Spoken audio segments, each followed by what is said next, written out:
They saved the best for last. Thank you, guys. They absolutely did, and we're between lunch, and we I didn't know. even get intro music. Did you notice that? I did. We They were talking promised intro before music. this about what our intro music might be, and we didn't get any. I think both of us Yeah. are a little bit disappointed in that. Exactly.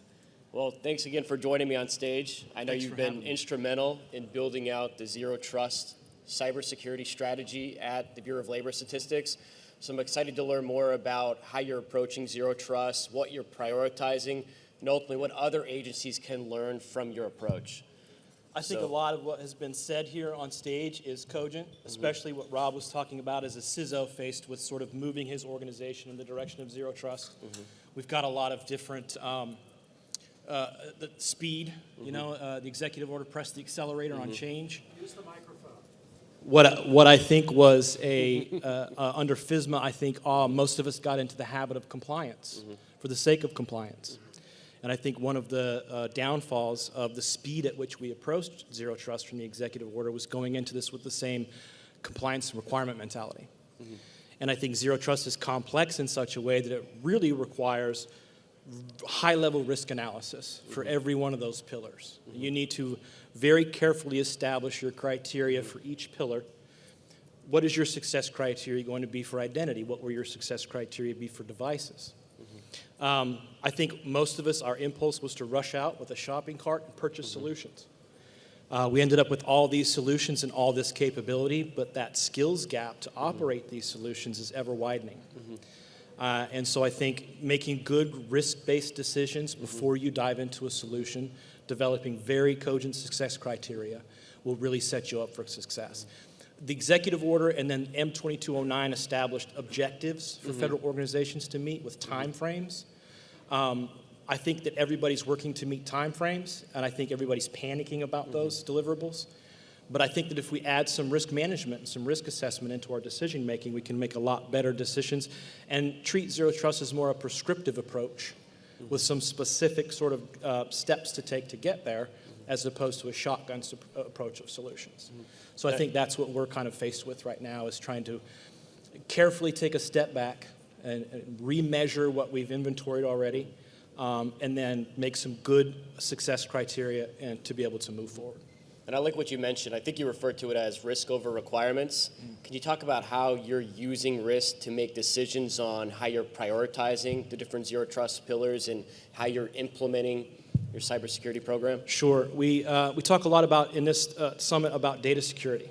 And for me, Bureau of Labor Statistics, being a statistical organization, is under the CIPSI Act, which was reauthorized by the Evidence Making Act of 2018. So we already always practice data security and good data management. I think one of the keys for us is making a risk-based decision to understand that as we're deploying all these Zero Trust solutions, we're also creating new risk and new vulnerability. Many of these solutions come with policy enforcement points or policy engines that require tuning. So the instinct is to deploy these solutions with sort of an open access to everything that your hardened identities would have access to. That's really the same environment you're coming from. Even though your identities are hardened, you still have this wide open access for data. So I think prioritizing data security is very important. I think being able to understand the difference between what is your crown jewel data structured perhaps in a database or what constitutes your controlled unclassified information is a bigger conversation. There's a lot more data that organizations have that they realize that are now spread between legacy on-prem environments, data centers for those organizations who have recently moved to a data center, and now into cloud services. So you've got data spread across all these mediums. While you're making all these changes, you need to have eyes on the data because in most organizations, that's the prize, that's the crown jewel. So emphasis on data security, I think, along with any of the other changes in the pillar is important. I think it's been well established that if you want to make any meaningful changes or any meaningful progress in Zero Trust, you want to start with identity. But I would caution not at the risk of everything else and take cautious risk-based approach in choosing your decisions. And when you're looking at data, what is your approach? How are you deciding how to secure the data? What are the steps that you're taking or planning to take? Well, it was well said just a few minutes ago about the volume of data and that much of it is trash. And I hate to use that term trash because, you know, under NAR we have records management requirements. So there really isn't a data record that's in a federal organization that's trash unless it's met that 3-year, you know, threshold. So it's being able to inventory and have the visibility and analytics to identify your data sets. What is really a crown jewel? What is critical to producing that crown jewel? That's a key too, because that kind of changes the narrative about that CUI, brings it up in a little bit of and then you have the garbage. But without visibility and analytics to be able to sort of sort through that and begin categorizing that in some meaningful ways, you're going to spend a lot of money and a lot of time on what is really very unimportant data. So it's really critical for you to do a really good, thorough inventory of your data to even begin some intelligent categorization. Awesome. And then any lessons learned or key takeaways that you want to share with some other agencies that are going through a similar journey, and maybe how they should approach things, or anything maybe you would do differently? Oh, there's so many things I would do differently. The first thing is no knee-jerk reactions. I would have stopped and taken a lot more time. I think that, again, being very specific with building your requirements is important.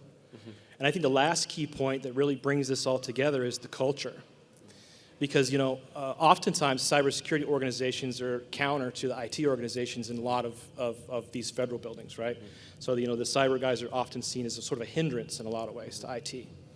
Well, in this zero trust conversation with these heavy-hitting enterprise solutions, those two roles have kind of crossed in, and we now have a shared role. So the culture needs to be one of cooperation between your operations, your cybersecurity, and especially your executives and your management role. Everybody has to be on the same page about what that success criteria is to be able to meet it effectively. Awesome. Well, thanks, Bobby. Pleasure speaking with you, and I guess everybody can go to lunch. Yeah, that's it. Thank you.